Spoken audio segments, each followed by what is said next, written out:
خذ بيدي خلات بلاد أهلنا يا رسول الله.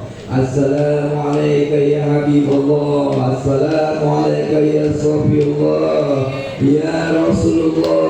أنا أحبك إلى الله ya Rasulullah, saya mencintaimu karena Allah. Hadirkan kelembutannya, hadirkan kehangatannya, syafaat Rasulullah Sallallahu Alaihi Wasallam. Ya Rasulullah, anna uhibbuka ilallah, anna uhibbuka ilallah. Ya Rasulullah, aghithna, tolonglah kami karena Allah, tolonglah kami karena Allah. Rabbi anzilna munzalan mubarakah wa anta khairul munzilin. Ya Allah, Engkaulah yang menempati keberkahan. Berkahilah tempat kami dalam menuntut ilmu ini ya Allah. Berkahilah kami dalam tempat ini, tempat mencari dan menafkahi keluarga kami ya Allah. Rabbi anzilna munzilan mubarakah. Ya Allah, dimanapun bumi dipijak, dimanapun bumi kami lihat, bumi itu, tempat itu menjadi berkah ya Allah. Allahumma tubi taisirul aisir alaika yasir. Ya Allah, Engkaulah yang maha memudahkan. Mudahkanlah segala yang menjadi hajat orang tua kami, hajat sahabat kami, hajat bapak kepala sekolah kami ya Allah. Allahumma yassir lana hifabilisasi SMP Negeri 17 Kota Tangerang. Ya Allah, permudahlah pembangunan SMP Negeri 17 Kota Tangerang. Ya Allah, Ya Allah, Ya Rahman, Ya Hayyu Ya Qayyum, Ya Ali Ya Wali Ya Wafi Ya Baqi Ya Ghani Ya Latif Utub bina Ya Latif. Ya Allah, Engkaulah maha lembut. Utub bina, lembutkanlah, lembutkanlah ya Allah. Khalaqah fis sama wa khalaqah fil ardh. Lembutkanlah makhluk yang ada di langit, makhluk yang ada di bumi.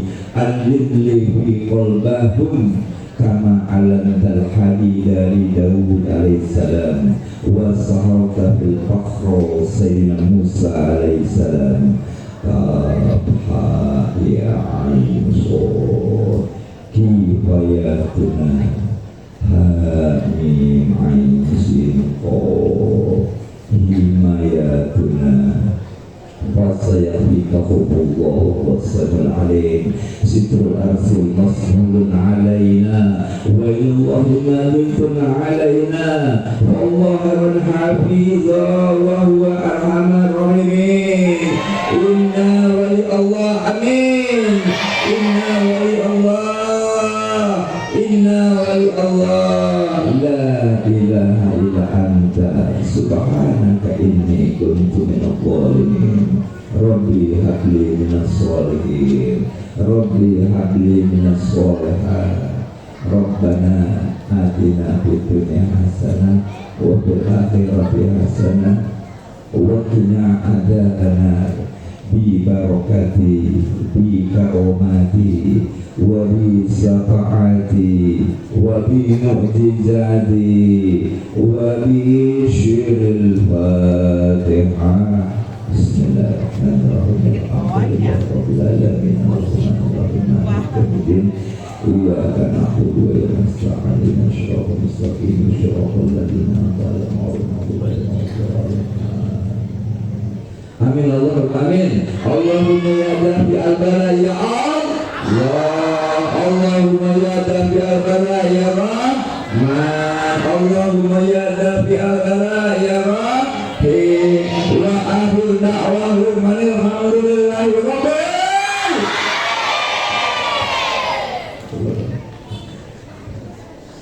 Dipersilakan Ibu Kesiswaan Pembina Mahasiswa.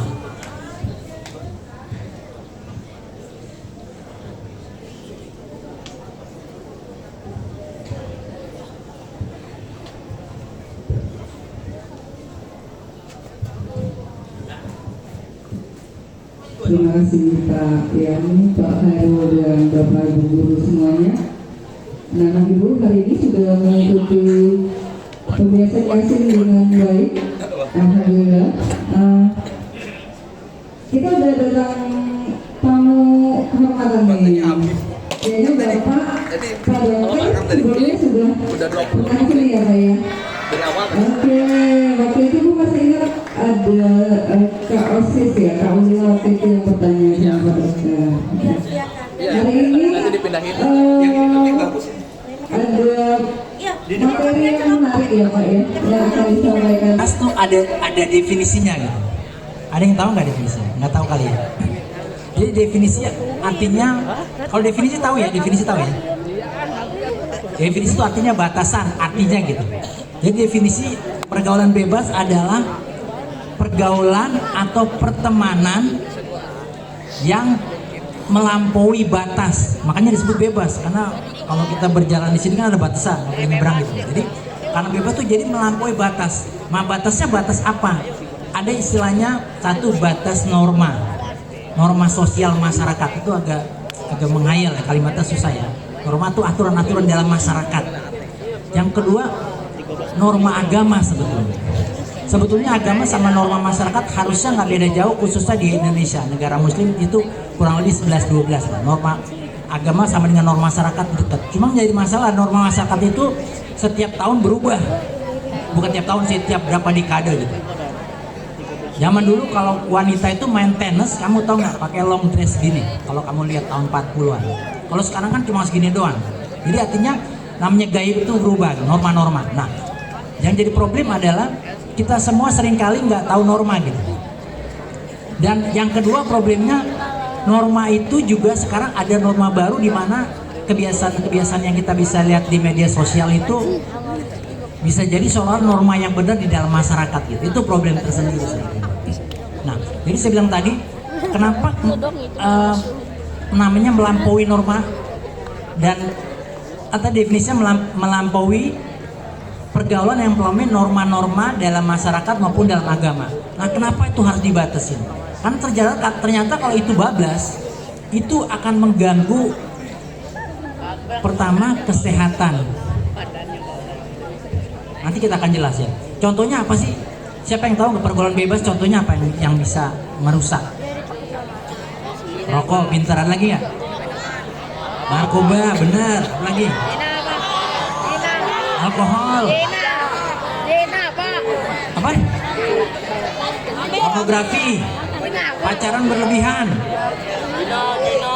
Nah, main judi, benar, pintar nih. Benar. Jadi judi itu berdasarkan laporannya di Indonesia orang di bawah 17 tahun itu kira-kira, jadi judi online itu 2-11% anak di bawah 17 tahun. Itu jumlahnya kira-kira 80.000 sampai 200.000. Nah itu, jadi itu bisa merusak norma gitu. Saya bilang bisa merusak kesehatan. Contohnya tadi kalau misalkan sampai dia free sex, sampai dia berlebihan, bergaul dengan wanita segala macam, dengan laki juga, dan sekarang udah mulai ngaco. Itu bisa merusak kesehatan, kira-kira seperti itu. Nah, jadi yang lebih satu lagi ada yang belum disebut. Apa contoh pergaulan bebas akibatnya? Hah? Tawuran, benar kan? Tawuran itu salah satu akibat dari pergaulan bebas. Jadi tawuran, judi online, free sex, terus kemudian penyakit dan segala macam. Nanti kita ngomong tentang konsekuensinya satu-satu. Nah yang jadi permasalahan sekarang, kenapa remaja gampang banget dapat gituan gitu?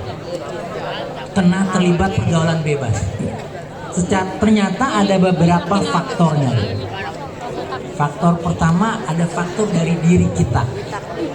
Jadi kamu sebetulnya nggak salah-salah amat. Ya jadi seperti saya pernah bilang dulu kalau masih ingat, bahwa manusia itu otaknya berkembang perlahan. Jadi memang remaja itu semuanya otaknya belum lengkap. sel-sel sarafnya masih berhubungan satu sama lain, masih terus berkembang gitu.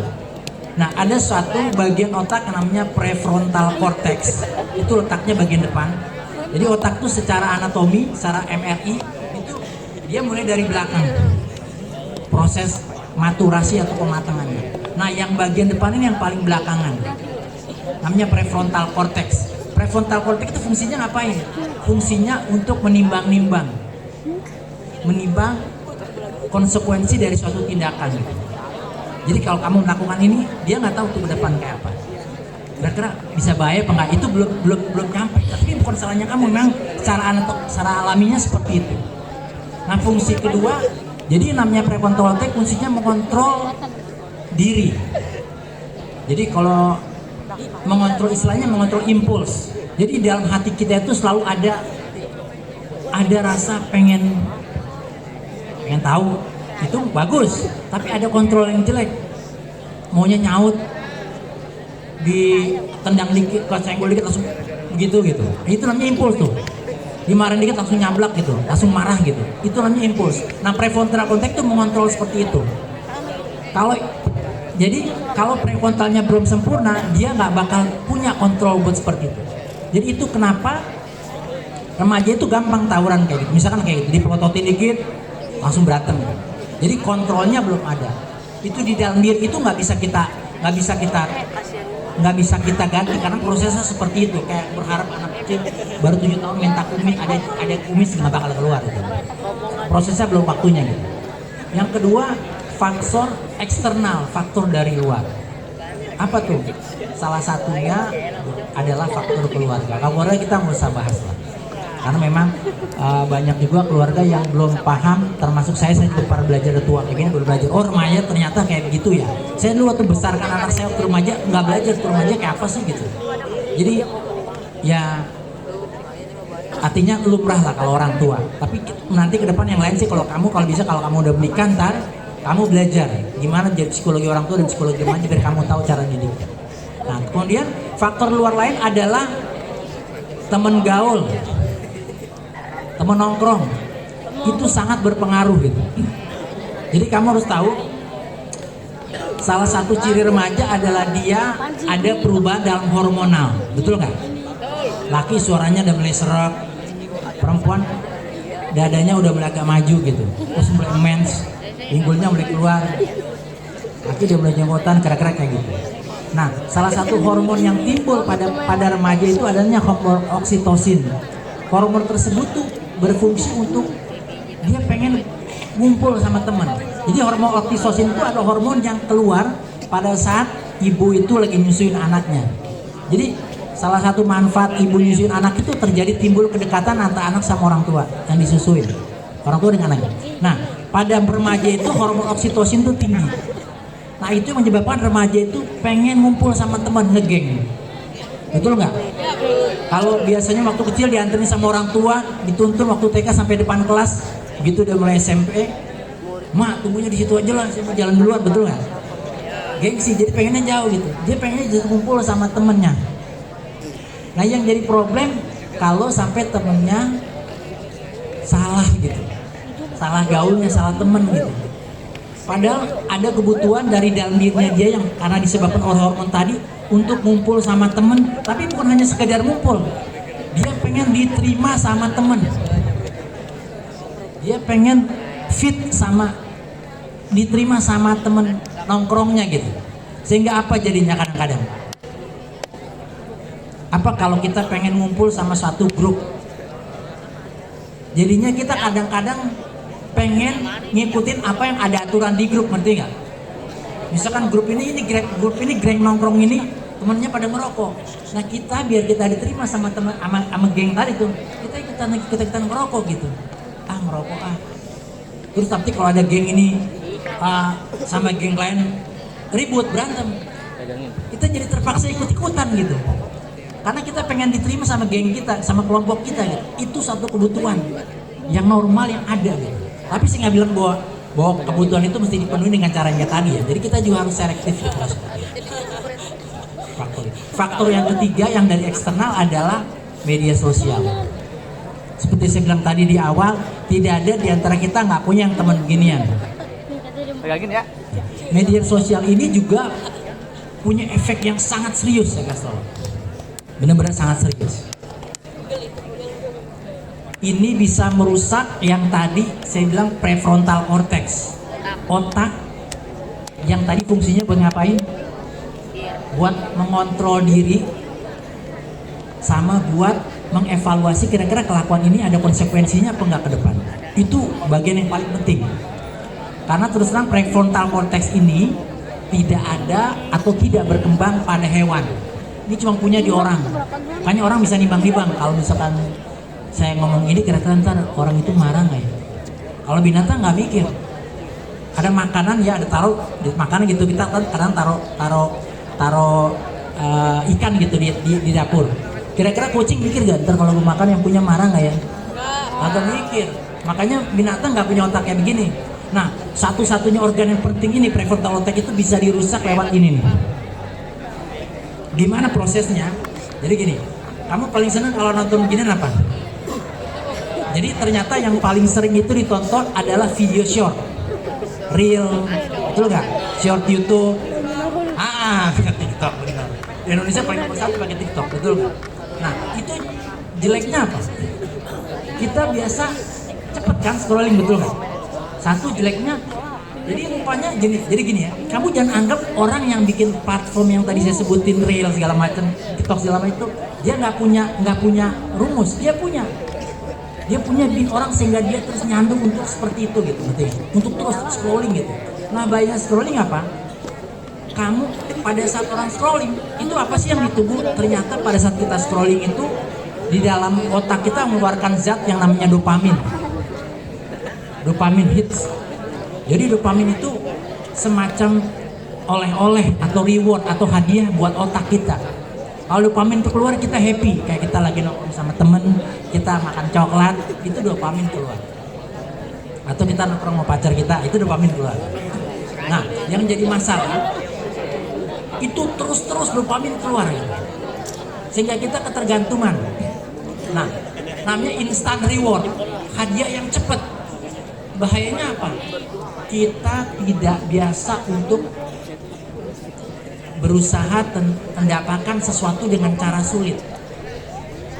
Jadi begitu kita lama dikit nongkrong, bosan, capek. Kita biasa dapat dopaminnya cepat. Ibarat kata kamu tiap hari dikasihin, beda nggak sekarang kalau ada anak kecil tiap hari dikasih uang sama bapaknya, sama anak kecil yang sama bapaknya kalau mau dapat uang suruh kerja dulu. Beda nggak cara mikirnya?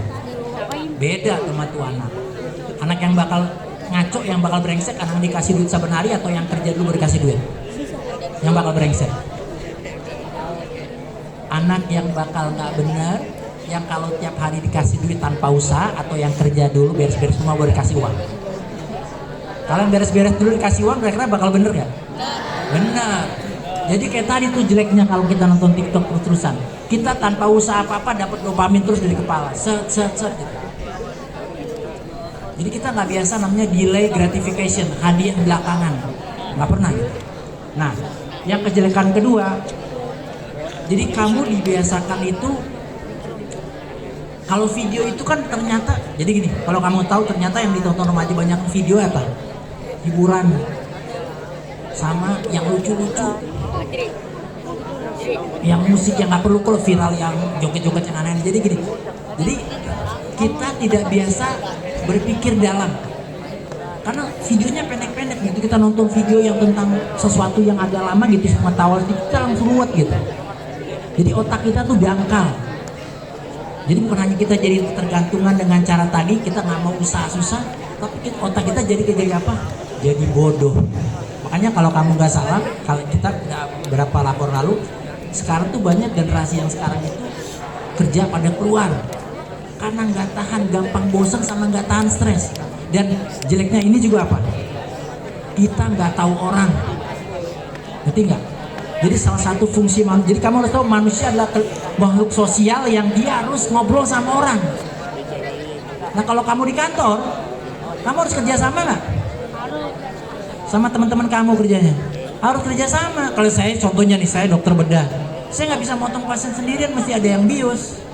mesti ada perawat yang bantuin saya motong, mesti ada yang masukin obat gitu, kira-kira seperti itu. Jadi tidak ada manusia yang kerja sendirian.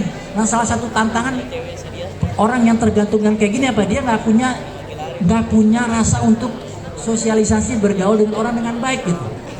Nah, itu salah satu penyebabnya. Nah, sekarang saya mau bicara biar kamu paham dikit kenapa pergaulan itu bebas adalah konsekuensi dari pergaulan bebas. Tadi kita bilang pertama adalah apa? Kita bisa kena penyakit. Kalau kita narkoba, alkohol, itu ada beberapa penyakit yang berhubungan dengan alkohol. Kalau rokok, kira-kira penyebabnya apa? Kalau orang kena penyakit yang hobi rokok, paru-paru, serangan jantung, kanker paru-paru, itu konsekuensinya. Jadi konsekuensi dulu ada 3, konsekuensi fisik sama konsekuensi psikis. Yang ketiga konsekuensi sosial. Resiko apa kalau kita bergaul bebas? Tadi fisik, kita penyakit, kita kena penyakit menular, seksual. Jadi kamu harus tahu 50% yang terkena penyakit seksual menular adalah remaja. Padahal jumlah mereka cuma 1/4, 25%. Itu penelitian di luar. Penelitian di Indonesia nggak ada. Jadi itu resiko kita penyakit. Kedua, kita akan mengalami yang namanya gangguan mental. Seperti saya bilang tadi, contohnya apa yang paling simpel? Kalau kamu, ya media sosial bisa menjadi gangguan mental, itu udah jelas. Kenapa kita selalu membandingkan diri kita dengan orang lain, kita nggak pernah puas dengan tampilan. Tapi pergaulan bebas bisa mengganggu gangguan apa namanya tadi, depresi. Karena apa? Jadi kalau misalnya kamu merokok, kamu kena penyakit, kira-kira, atau kamu sekolah, maaf, era kamu pergaulan bebas, terus era kamu kamu menghamili anak orang misalkan, sorry, mudah-mudahan enggak ya. Kira-kira yang hamil pada saat remaja stres nggak? Kamu merokok, kamu nongkrong, kamu narkoba, kamu sering bolos, kamu nggak naik kelas atau kamu drop out, kamu stres nggak? Orang tua kamu stres nggak? Jadi yang namanya pergaulan bebas tuh bisa menyebabkan masalah di psikis, mental kita maupun fisik tadi yang bisa sebutin. Yang terakhir masalah sosial. Kalau kamu awalnya cuma pakai narkoba, akhirnya kamu lihat, oh kamu bos tukang makin bagus nih. Terus kata bos narkobanya apa? Mau uang nggak? Mendingan lu jualan aja deh.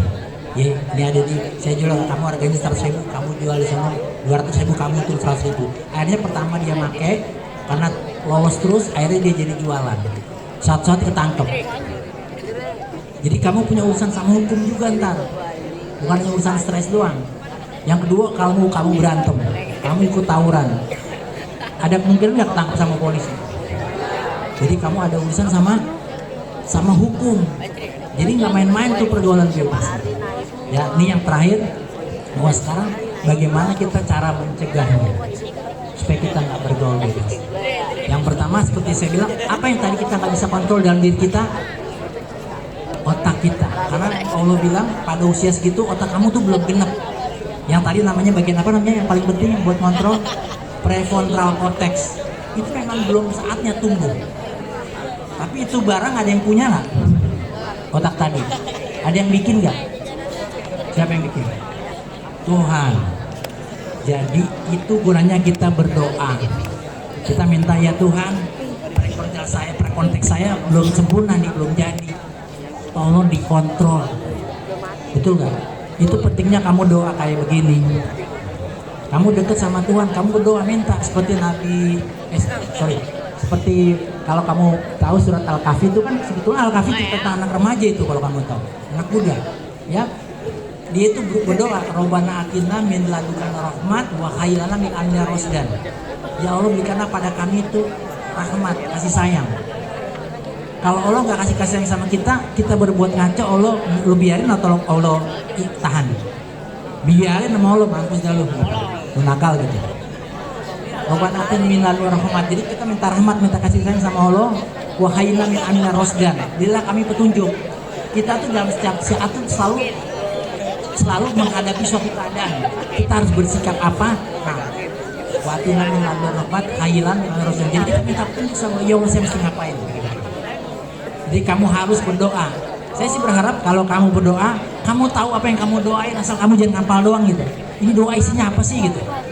Kan banyak tuh kamu cuma hafal doang, kamu nggak tahu, kamu cari tahu isinya apa gitu.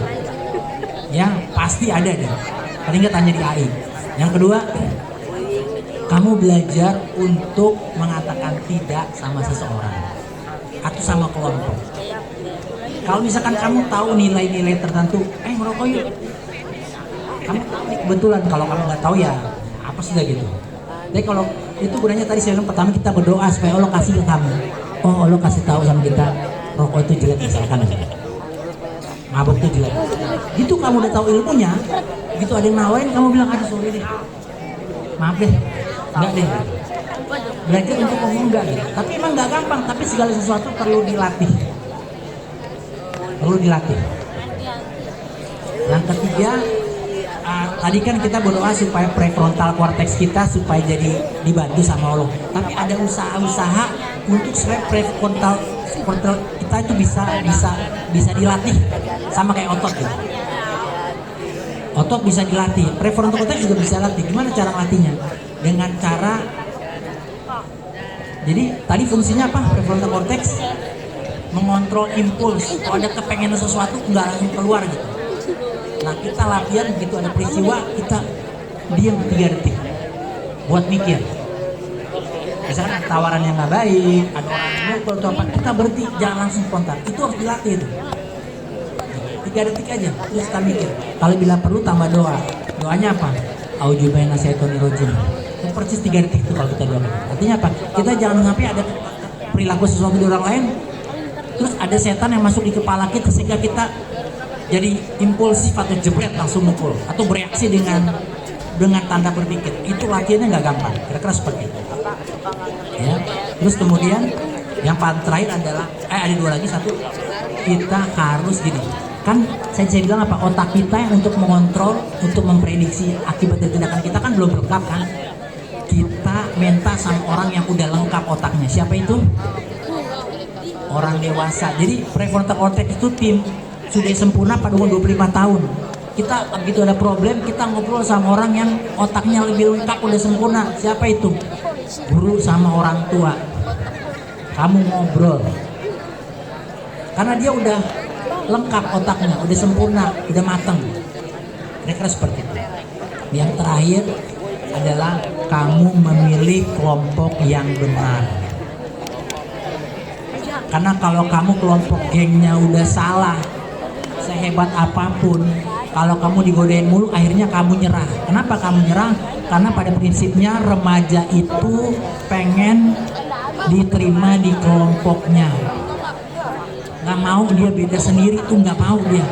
Beda sendiri tuh buat dia tuh jadi gini. Ternyata ada penelitiannya, ada penelitian menarik nih, bahwa bagian otak yang bereaksi akibat rasa sakit sama dengan bagian otak yang bereaksi pada saat dia ditolak secara sosial atau dia ditolak sama kelompoknya. Jadi rasa sakit karena dilepehin orang atau nggak diterima di kelompok sama kayak sakitnya tabrak truk. Bagian otak yang bereaksi.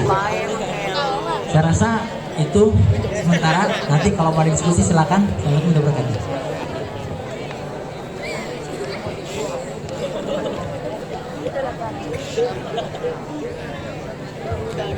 Baik, terima kasih ya Pak Dokter atas ilmu yang bermanfaat dan menarik sekali ya, karena relevan dengan masa kini. Nah, anak-anak mungkin yang ingin bertanya, silakan. Yuk, ya bisa angkat tangan yang ingin bertanya. Ada yang ingin bertanya? Lula. Oke, silakan Lula, boleh maju ke depan. Tolong perkenalkan nama ya, sama kelasnya. Terima kasih, mohon izin Bapak dan Ibu. Perkenalkan, nama saya Alula Fardana Ayunindia. Jadi pertanyaan saya adalah, apakah semua pergaulan yang disebut bebas selalu beranggapan negatif? Seperti itu.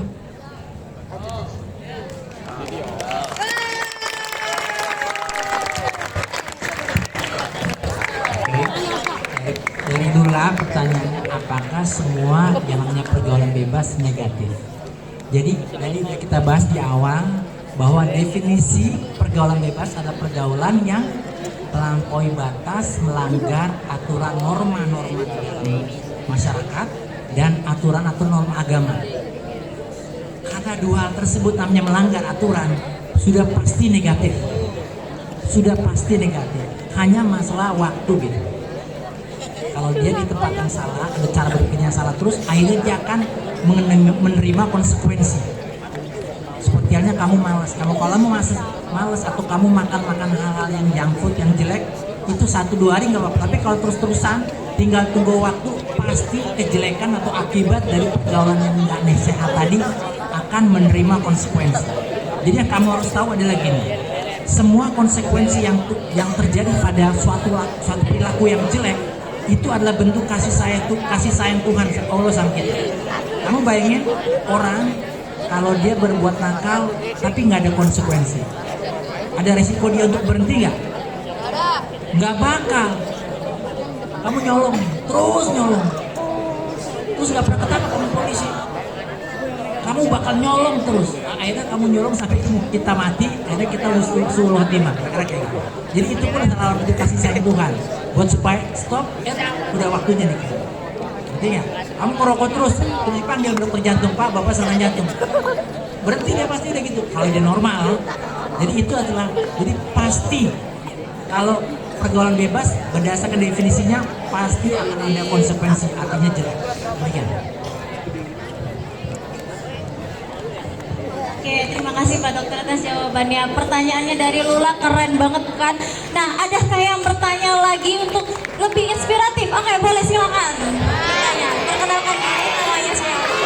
Perkenalkan, nama aku Muhammad Fatih Jamil Syakir dari kelas 94. Dok, kenapa kalau remaja itu sering mengulang hal yang sama, lalu menyesal dan mengulanginya lagi? Sekian pertanyaan saya.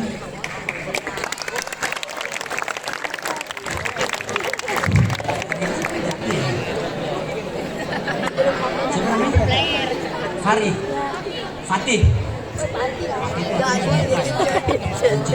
Jadi pertanyaan Fatih adalah, maksudnya kenapa remaja sering mengulangi kesalahannya, mengurangi kesalahan kan, terus tobat lagi, nyesel lagi, berulang gitu ya. Jadi gini saya kasih, itu sebetulnya bukan remaja doang. Kalau remaja ya karena memang tadi secara anatomi dia ada bagian otak yang nggak sempurna, belum waktunya untuk bisa mengulang. Tetapi kalau kamu tahu, sebetulnya itu adalah sikap manusia. Nabi SAW pernah bilang, ini sungguhnya Bani Adam khotiin, orang yang suka bikin dosa. Khotiin itu orang berulang-ulang bikin dosa. Makanya Allah Tawwabur Rahim, Allah tuh penerima tobat karena tahu manusia bakal berulang gitu. Jadi saya pikir itu bukan hanya remaja, manusia sebetulnya seperti itu kelakuannya. Nah, yang paling bagus sebaik-baiknya orang bukan yang orang bikin dosa, karena nggak mungkin yang bikin dosa berulang, yang tidak bikin dosa berulang itu cuma malaikat. Kalau manusia pasti bikin dosa berulang gitu. Cuma yang sebaik-baiknya orang bikin dosa kenapa? Orang tobat lagi, minta ampun sama Tuhan gitu. Memang begitu siklus manusia, kamu jangan putus asa.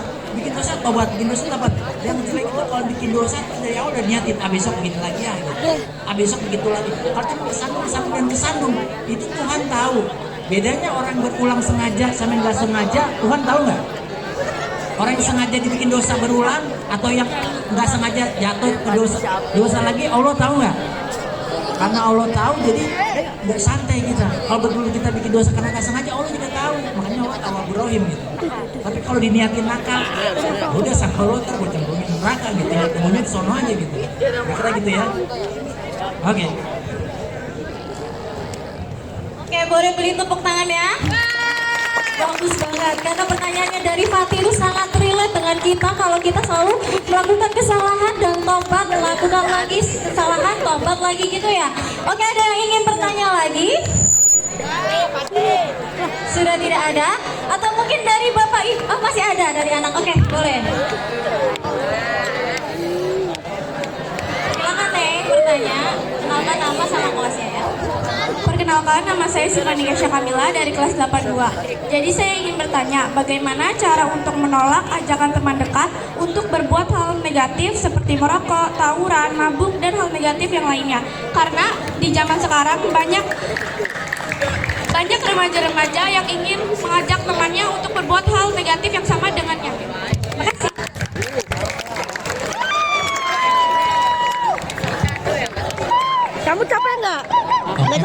Sifat gimana cara kita menolak seseorang yang mengajak kita berulang-ulang melakukan hal yang tidak baik. Jadi gini, orang tersebut ada dua macam sih sebetulnya. Orang yang memang dekat sama kita, sama orang yang hanya sekedar gitu lah, asal nggak deket gitu. Biasanya sih pasti yang deket gitu. Kalau dia sampai berulang, kalau dia sekali ya kita gampang nolaknya. Yang problem kalau berulang-ulang gitu. Jadi pada prinsipnya kita harus menolak dengan cara baik. Kita kasih tahu kalau kita tahu punya alasannya bahwa ini tidak baik, ini bisa begini. Tapi yang lebih penting dari itu adalah kalau memang itu adalah orang yang terlalu dekat dalam lingkungan kita, ya kita mesti hijrah gitu. Ganti teman yang lain.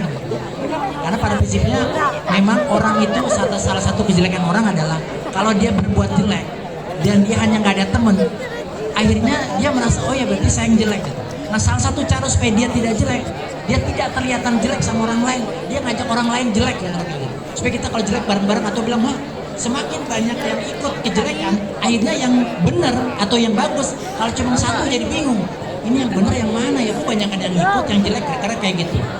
Jadi ditolak dengan cara baik, kemudian kita kayaknya sebaiknya kita meninggalkan kelompok seperti itu gitu. Supaya kita nggak ketemu lagi, karena kalau ketemu dia nawarin lagi, kita capek juga ngejawabnya. Betul nggak? Okay. Terima kasih Mbak Dokter. Jadi kita harus bisa berkata tidak ya, harus berani menolak gitu dan meninggalkan pergaulan itu jika tidak sesuai dengan kita. Kejelekan itu harus kita tinggalkan. Oke, ada yang ingin bertanya lagi dari siswa? Oh, ada lagi ternyata Mbak Dokter. Oke, silakan. Yuk didengarkan. Halo, kenalin nama aku Nersa Vera dari kelas 98. Aku ingin nanya, apa sih akibatnya pergaulan bebas terhadap kesehatan mental dan fisik? Terima kasih.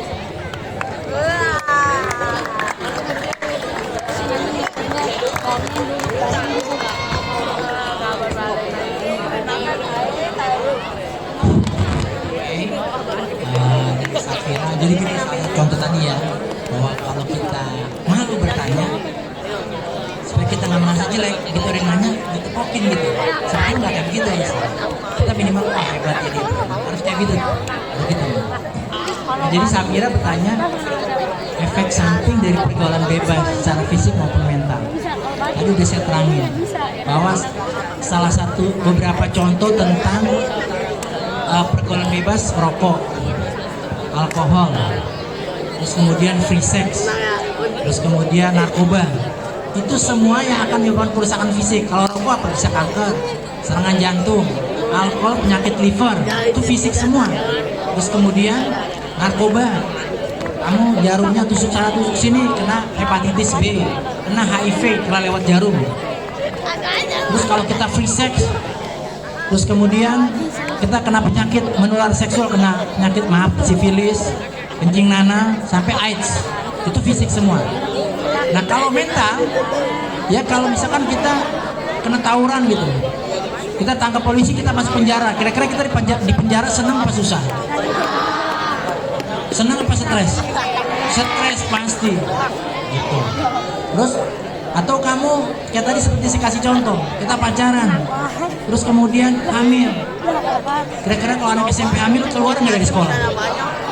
Kalau kita DO, kita nggak sekolah, kita senang apa happy? Susah, sedih, stres, betul nggak? Itu contohnya aja gitu. Jadi pergaulan bebas akan menghasilkan hal yang jelek, cepat atau lambat, secara fisik dan mental kita akan nggak benar, kita akan terganggu. Kira-kira seperti itu mudah-mudahan Safira. Thank you. Oke, karena sudah dari anak-anak bertanya, mungkin dari Bapak Ibu ada yang ingin bertanya. Bapak Ibu guru silakan. Bapak Ibu guru. Bu ya Bu Elsa silakan. Izin anak-anak sebentar ya, Ibu 5 menit aja. Oke. Ini penting. Jadi mungkin pertanyaan Ibu ini mewakili apa yang harus kalian lakukan. Ya, Pak Dokter izin bertanya Pak. Perkenalkan nama saya Bu Elsa. Ya. Dokter tadi menjelaskan bahwa otak remaja itu belum berkembang sempurna ya, Dok. Gitu.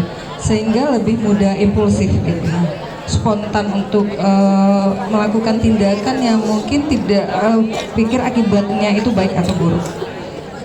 Kalau begitu kira-kira Pak, bagaimana cara anak-anak kami ini agar tetap bisa mengambil keputusan yang baik ketika berada dalam situasi yang mendesak, mendapat tekanan dari lingkungannya. Ini penting ya. Jadi kita mohon arahannya Pak seperti apa. Terima kasih.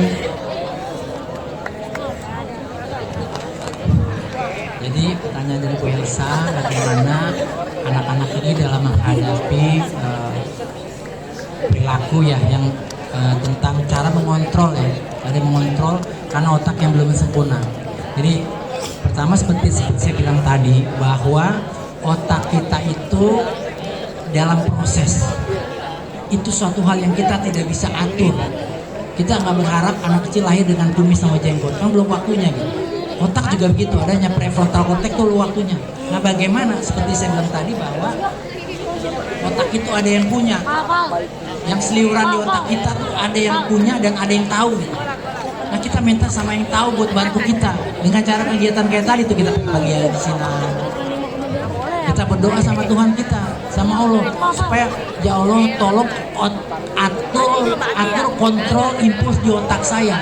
Saya dulu pernah cerita gini, kalau kita melewat gang, terus kemudian saban lewat itu anjingnya menggonggong. Ya kita mau gimana mau ngomelin anjing gitu.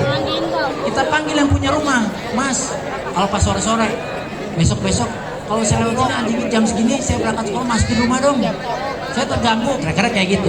Nah yang punya lewat-lewat di otak kita, Allah tahu gitu, yang punya otak Allah yang bikin. Kita minta sama Allah, sama Tuhan kita minta.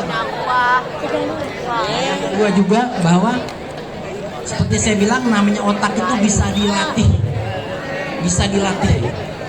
sama kayak otot itu. Saya pernah lihat video anak kecil umur 5 tahun, ototnya keluar kayak Hercules, pokoknya tetenya gede gitu, pektoral aja anak nge-gym gitu. Sebetulnya aneh gitu, tapi ya kejadian 7 tahun kalau nggak salah. Jadi atas segala sesuatu bisa nah otak kita juga bisa dilatih.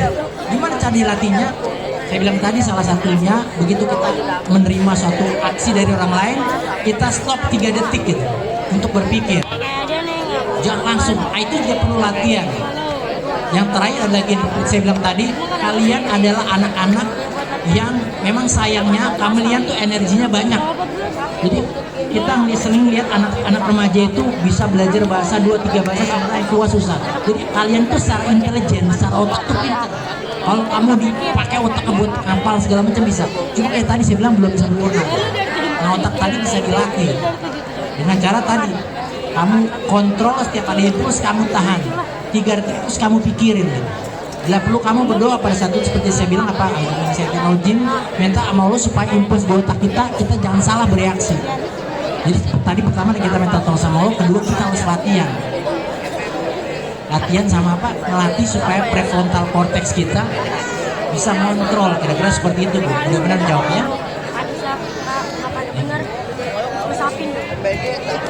Oke baik anak-anak, sebelum kita akhiri, kita beri rangkuman dahulu agar lebih mudah diingat ya. Pergaulan bebas adalah perilaku yang melanggar norma agama dan norma masyarakat, serta berdampak buruk bagi kesehatan mental. Remaja lebih rentan karena kemampuan mengendalikan diri masih berkembang dan mudah dipengaruhi oleh teman sebaya maupun media sosial. Oleh karena itu, remaja perlu memperkuat nilai agama, memilih lingkungan yang bijak, menggunakan media sosial yang bijak, berani menolak ajakan negatif, serta meminta bimbingan kepada orang tua yang bertanggung jawab. Terima kasih kepada Dr. Aji atas ilmunya. Semoga materi hari ini dapat menambah wawasan kita dan menjadi bekal untuk menjaga diri serta membuat pilihan baik dalam pergaulan sehari-hari. Mari kita beri tepuk tangan kepada Dr. Aji.